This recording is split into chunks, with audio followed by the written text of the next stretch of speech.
Hello students, स्वागत है आपका वापस से फिर से। आज के वीडियो में हम लोग डिस्कस करने वाले हैं kinetic theory of gases. Yes, Maharashtra state text book chapter number 3 kinetic theory of gases के कंप्लीट फॉर्मूले का हम लोग रिवीजन करेंगे। तो चलिए शुरू करते हैं दोस्तों। काइनेटिक थियरी ऑफ गैसेस जब हम चैप्टर पढ़ते हैं तो उसके अंदर सबसे पहला जो है टॉपिक आता है वो है आइडियल गैस। और आइडियल गैस की जब हम बात करते हैं तो इक्वेशन होती है आइडियल गैस की PV equal to N R T. P मतलब होता है प्रेशर, वी मतलब होता है वॉल्यूम, एन मतलब होता है नंबर ऑफ मोल्स, आर मतलब होता है यूनिवर्सल गैस कांस्टेंट और टी मतलब होता है टेम्परेचर। याद रखने वाली बात, टेम्परेचर हमेशा किसमें रखना है? केल्विन में। भूल के भी गलती नहीं करना है, ठीक है। और ये आर जो है इसका वैल्यू होता है 8.314 जूल पर मोल केल्विन। ये इसका हमारा यूनिट हो गया है।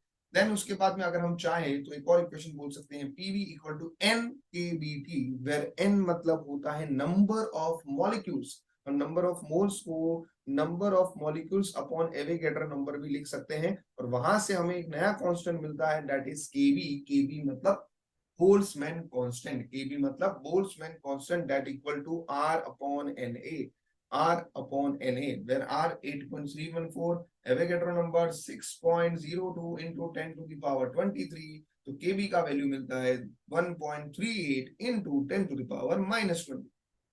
क्लियर?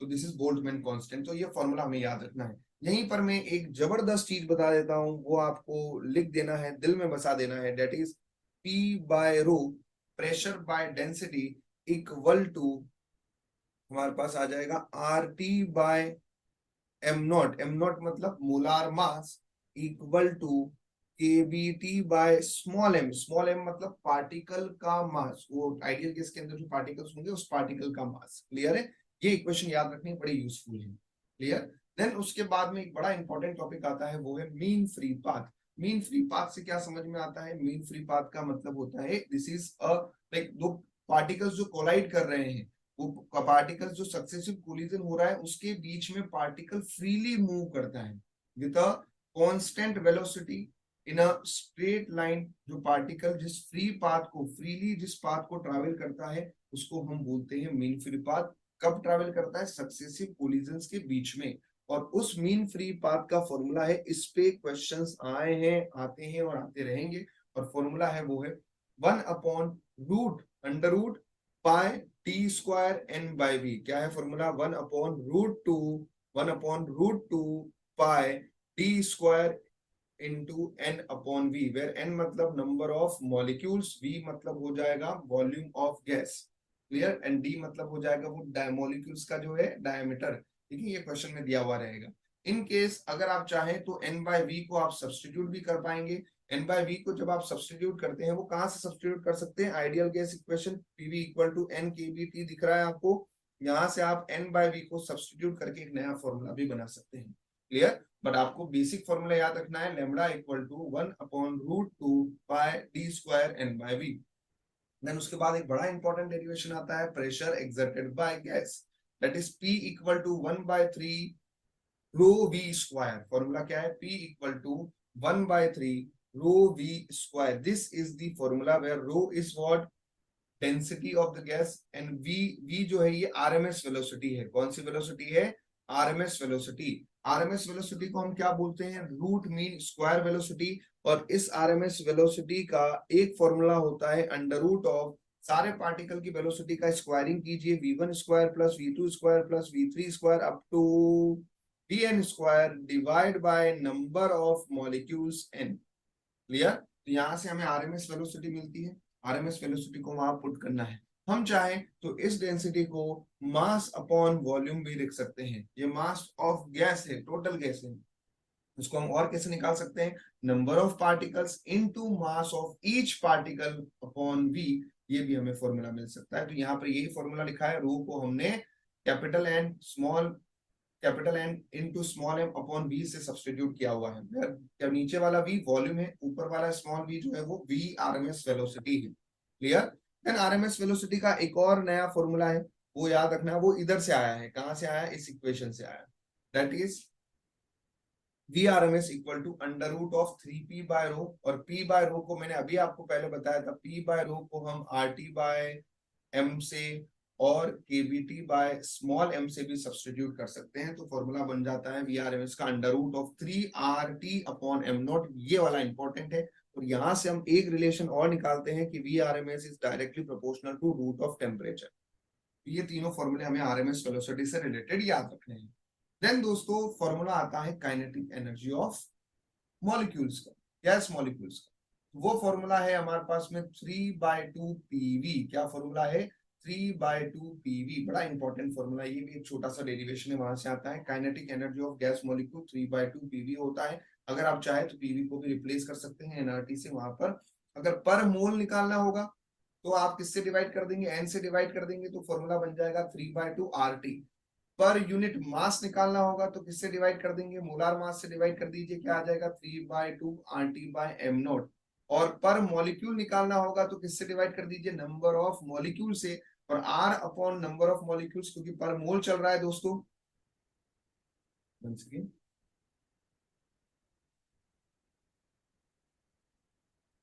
पर मोल चल रहा है दोस्तों, तो ऑब्वियसली नंबर ऑफ मॉलिक्यूल किसके इक्वल होंगे? एवोगैड्रो नंबर के। और आर अपॉन एवोगैड्रो नंबर क्या हो जाएगा? 3/2 केबीटी। तो ये फॉर्मूले मिनिमम हमें याद रखने हैं। क्लियर है? Then I think kinetic energy of gas molecule formula याद हो गया। 3/2 K V per mole, 3/2 R T per unit mass, 3/2 R T upon M not per unit molecules, 3/2 K B T. आपको एक फॉर्मूला याद रहेगा, बाकी के सारे तो हम खुद बना देंगे। उसके बाद सीपी और सीवी के बीच में, सीपी क्या है? सीपी मतलब होता है specific heat at constant pressure. C V मतलब होता है specific heat at constant volume. Specific heat क्या होता है? Amount of heat which is required to raise the temperature by 1 degree Celsius for unit amount of substance. अगर ये amount of substance हमने किस में लिया? मास में लिया, तो कौन सा स्पेसिफिक हीट बनता है? Principal specific heat. अगर ये यूनिट अमाउंट ऑफ सब्सटेंस हमने मोल में लिया, तो कौन सा स्पेसिफिक हीट बनता है? हमारा प्रिंसिपल, उसके बाद मोलार स्पेसिफिक हीट बनता है। प्रिंसिपल स्पेसिफिक हीट में यूनिट अमाउंट ऑफ सब्सटेंस किस में लेने का? मास में। मोलार स्पेसिफिक हीट में यूनिट अमाउंट ऑफ सब्सटेंस किस में लेने का? मोल में। क्लियर? तो सीपी और सीवी के बीच में रिलेशन क्या है? C P minus C V equal to R. Yes दोस्तों, ये आर वही है, यूनिवर्सल गैस कांस्टेंट। क्लियर है? C P minus C V equal to होता है आर। इनका जो रेशियो है सीपी अपॉन सीवी, वो क्या होता है? गामा। याद रखें, सीपी और सीवी इनकी यूनिट होती है जूल पर मोल केल्विन। आर की भी यूनिट क्या है? जूल पर मोल केल्विन। इन केस अगर हमने सीपी का यूनिट क्या लिया है? कैलोरी पर मोल केल्विन लिया है, तो उस केस में हमें आर जिसका यूनिट जूल पर मोल केल्विन है उसको कैलोरी में लाना है, तो हमें जे से mechanical joules mechanical equivalent constant से डिवाइड करना पड़ेगा, जिसका वैल्यू होता है 4.2। क्लियर हो गया है? यहाँ आर की यूनिट है जूल पर मोल केल्विन। ये यूनिट का गेम खेला गया और कुछ नहीं। अगेन अगर आपके पास स्पेसिफिक हीट कौन सी है? प्रिंसिपल स्पेसिफिक हीट है, जिसमें अमाउंट ऑफ सब्सटेंस किस में लेते हैं हम? मास में। तो वहां फॉर्मूला होता है S P minus S V equal to R upon M not upon G. M not क्या हो गया? मोलार मास, क्योंकि ये आर जो है इसकी यूनिट जूल पर मोल केल्विन है। माय डियर, यहाँ इसकी जो यूनिट है, मान लीजिए इसकी यूनिट हम लिखते हैं कैलोरी पर केजी केल्विन में लिख रहे हैं मान लो, तो अब या फिर ग्राम केल्विन में लिख देते हैं चलिए। तो हमारे को इस पहली बात तो जूल को किस में कन्वर्ट करना था? कैलोरी में, तो जूल्स इक्विवेलेंट कांस्टेंट में कर दिया है। और अगर यहाँ केजी की जगह मान लो केजी है तो मोलार मास केजी में रखिए, ग्राम है तो मोलार मास भी किस में रखेंगे? ग्राम में। तो उससे उसका यूनिट आ जाएगा कैलोरी पर ग्राम कैलोरी। क्लियर हो गया यूनिट वाला गेम? तो अगर एसपी माइनस एसवी दिया है और उसमें भी एसपी और एसवी किस में है? कैलोरी में है ना, तो उसका आ जाएगा S P minus S V equal to R upon M not upon J. But अगर एसपी और एसवी जूल में ही है ना, जूल पर केजी केल्विन में है, तो आप सिर्फ आर अपॉन एम नॉट करें, उसमें इसको केजी में रखें और इसका यूनिट रखिए जूल पर केजी केल्विन। क्लियर हो गया यहाँ तक? कोई कंफ्यूजन नहीं है? तो इस तरह से हमने स्पेसिफिक हीट का रेशियो भी देख लिया है। स्पेसिफिक हीट का ratio C P by C V equal to gamma. Gamma is the adiabatic constant. Clear? Then next term जो है इसका भी हमारा, अब आते हैं एक और चैप्टर के ही इंपॉर्टेंट सेगमेंट पे, हीट ट्रांसफर से रिलेटेड। हीट ट्रांसफर क्या बोल रहा है दोस्तों? कि अगर कोई भी सरफेस है, उस सरफेस पे कोई भी लाइट रे इंसिडेंट कर रही है, वो लाइट रे जो सरफेस पे इंसिडेंट कर रही है उसका कुछ पार्ट एब्जॉर्ब हो रहा है, कुछ पार्ट रिफ्लेक्ट हो रहा है, और कुछ पार्ट क्या हो रहा है, ट्रांसमिट हो रहा है। तो we can say that net heat incident on the surface is equal to QA plus QR plus QT। Clear? यहाँ पर तीन कांस्टेंट हम लोगों को दोस्तों मिल रहे हैं, ठीक है। अगर हमें कोएफिशिएंट ऑफ एब्जॉर्प्शन निकालना है तो amount of heat absorb divide by total heat incident over the surface. Coefficient of reflection निकालना है, amount of heat reflected upon total heat incident over the surface. Coefficient of transmission निकालना है, amount of heat transmit upon total heat incident over the surface. और दोस्तों अगर interesting बात यह है, इन तीनों का जब हम समीशन करते हैं तो ये किसके इक्वल आता है, 1 के इक्वल आता है। किसके इक्वल आता है दोस्तों, 1 के equal. A plus R plus T equal to 1, where A is coefficient of absorption, इसको हम एब्जॉर्बिविटी भी बोलते हैं, R को रिफ्लेक्टिविटी, T को हम ट्रांसमिटिविटी भी बोलते हैं। यहाँ एक और कांस्टेंट हम पढ़ने जा रहे हैं, वो है कोएफिशिएंट ऑफ एमिशन। एमिशन का मतलब बॉडी अपने अंदर से जो रेडिएशंस एमिट कर रही है। सबसे ज्यादा रेडिएशन एमिट कौन करता है, ब्लैक बॉडी। सबसे ज्यादा एब्जॉर्ब भी कौन करता है, ब्लैक बॉडी। तो coefficient of emission equal to coefficient of absorption, इसी को हम बोलते हैं किरचॉफ्स लॉ। क्या बोलते हैं, इसी को हम किरचॉफ्स लॉ। तो एमिसिविटी जो है E equal to R upon, इसका फॉर्मूला क्या हो गया एमिसिविटी का, E equal to R upon RB, where R मतलब emissive power of ordinary body, RB मतलब emissive power of black body. और एमिसिव पावर का फॉर्मूला क्या है, Q बाय AT। क्या formula my dear, Q by AT।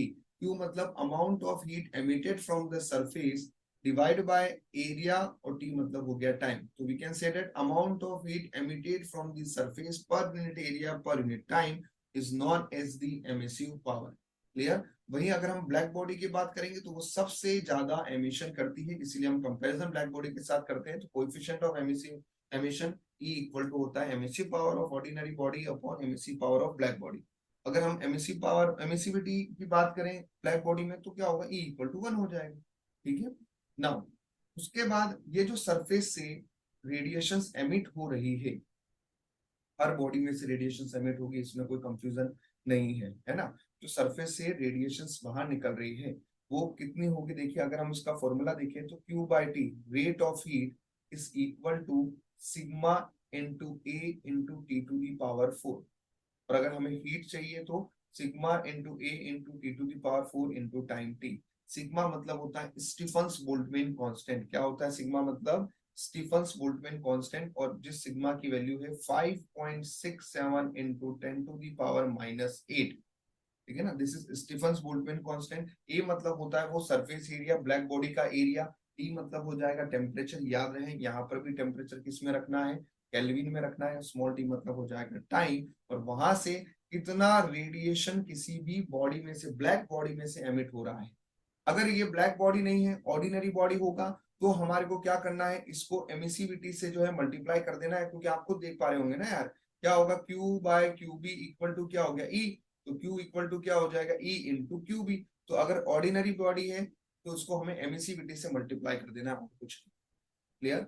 अगर हमें net यहाँ पे अगर सराउंडिंग का टेम्परेचर दिया हुआ हो तो उस केस में हम लोग क्या करेंगे, हम नेट हीट देखेंगे। क्योंकि बॉडी में से हीट बाहर भी निकल रही है, इन पैरेलल टाइम सराउंडिंग से वो हीट गेन भी कर रहा है। तो नेट हीट अगर हमें निकालना है, एमिटेड नेट हीट एमिशन निकालना है, तो उस केस में क्या करना है, सिग्मा इंटू A, और यहाँ आएगा T टू दी पावर 4, मतलब बॉडी के temperature to the power 4 minus surrounding के टेम्परेचर टू दी पावर 4।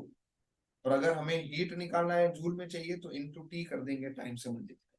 तो ये कब यूज करना है, जब सराउंडिंग टेम्परेचर दिया हुआ हो। सराउंडिंग टेम्परेचर नहीं दिया है तो नेट हीट नहीं निकालना है, सिर्फ वो निकालना है कि कितना बॉडी में से हीट रेडिएशन एमिट हुआ है। एंड देन एक और फॉर्मूला यहाँ यूज होता है, वो है वेन्स डिस्प्लेसमेंट लॉ। बहुत इंपॉर्टेंट है। it gives you a relation between wavelength and temperature. And what is the formula? The wavelength equal to B upon T। T मतलब हो जाएगा यहाँ पर कांस्टेंट, और इस कांस्टेंट की वैल्यू होती है 2.88 इंटू 10 टू दी पावर -3। यहाँ वेवलेंथ को रखिए मीटर में, टेम्परेचर को रखिए केल्विन। क्लियर? तो can we say that lambda is inversely proportional with the temperature. जिसका टेम्परेचर ज्यादा होगा उससे एमिट होने वाली रेडिएशंस की वेवलेंथ कम होगी, क्योंकि इनवर्स रिलेशन है। और ये रिलेशन दिया था वेन ने, इसलिए इसको बोलते हैं Wien's displacement law. Clear? And then जैसा कि हमने रेडिएशंस के बारे में तो देख ही लिया है, तो फॉर्मूला स्टीफन बोल्ट्जमैन लॉ से हम क्या निकाल सकते हैं, कितना अमाउंट ऑफ हीट बॉडी में से एमिट हुआ है by the formula of Stefan Boltzmann law. Clear. तो चलिए बढ़ते हैं आगे की तरफ। तो ये हमने मेन इंपॉर्टेंट फॉर्मूले तो देख लिए हैं इस फॉर्मूले इस चैप्टर से रिलेटेड। अब थोड़ा सा समराइज एक बार मैं वापस से कर देता हूँ, एक बार क्विक रिकैप वापस से करवा देता हूँ आप लोगों को। तो देखिए अभी यहाँ पर हमने आइडियल गैस के बारे में भी देख लिया। आइडियल गैस का formula PV equal to NRT होता है और एक होता है NKVT where KV is the Boltzmann constant. एक और चीज अगर मैं आपको बताऊं कि डिग्री ऑफ फ्रीडम का बड़ा इंपॉर्टेंट रोल होता है। और डिग्री ऑफ फ्रीडम का मतलब क्या हो रहा है कि जैसे अगर मोनो एटॉमिक गैस है तो उसमें डिग्री ऑफ फ्रीडम कितना होगा, 3। मोनो एटॉमिक गैस में डिग्री ऑफ फ्रीडम कितना होगा दोस्तों, 3 रहने वाला है। वही अगर हम बात करेंगे डाई एटॉमिक गैस में, तो डाई एटॉमिक गैस के अंदर डिग्री ऑफ फ्रीडम कितना होगा, 5। आप बोलेंगे सर 5 कैसे, मोनो एटॉमिक में सिर्फ और सिर्फ ट्रांसलेटरी मोशन होते हैं, डाई एटॉमिक में 3 translatory motions plus 2 rotational motion. Clear है। तो वहां डिग्री ऑफ फ्रीडम होता है 5। बट वो 5 किसके लिए, रिजिड डाई एटॉमिक होगा। तो अगर हमारे क्या हो, पार्टिकल वाइब्रेट कर सकते हैं, उनमें वाइब्रेशन अलाउ है, तो फिर वहां कितना हो जाएगा, 3 ट्रांसलेटरी प्लस 2 रोटेशन प्लस 2 और आ जाएंगे। वो किसकी वजह से होगा, वाइब्रेशन की वजह से। चाहे वो एक डायरेक्शन में वाइब्रेशन कर रहा हो, फिर भी हर एक डायरेक्शन के वाइब्रेशन आपको 2 डिग्री ऑफ फ्रीडम दिखता है, क्योंकि डिग्री ऑफ फ्रीडम एसोसिएट होता है एनर्जी के साथ। और एक वाइब्रेटरी एनर्जी में 2 एनर्जी होती है, काइनेटिक होती है और दूसरा कौन सा होता है, पोटेंशियल एनर्जी होती है। तो अगर हमारा नॉन रिजिड है तो उस केस में आएगा हमारे पास में 7 डिग्री ऑफ फ्रीडम रहेगा। मोनो एटॉमिक में 3, डाई एटॉमिक में 5 for rigid, 7 for non rigid. Clear. Then उसके बाद में अगर पॉली एटॉमिक गैस है तो पॉली एटॉमिक गैस के अंदर 3 ट्रांसलेटरी प्लस 3 रोटेशनल मिनिमम। और अगर वाइब्रेशन हुआ तो वाइब्रेशन की वजह से भी हमें उसमें ऐड करना पड़ेगा। क्लियर। देन उसके बाद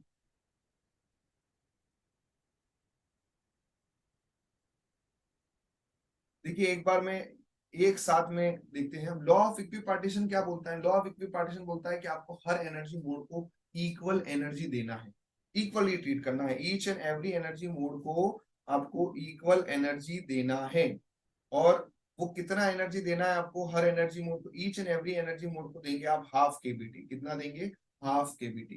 क्लियर। तो वहां पे आप ये डिग्री ऑफ फ्रीडम के अंदर हमें एक चार्ट याद रखना है, क्योंकि डिग्री ऑफ फ्रीडम अगर हमें सबका याद है तो सबसे पहले हम यहाँ से फॉर्मूले बना पाएंगे।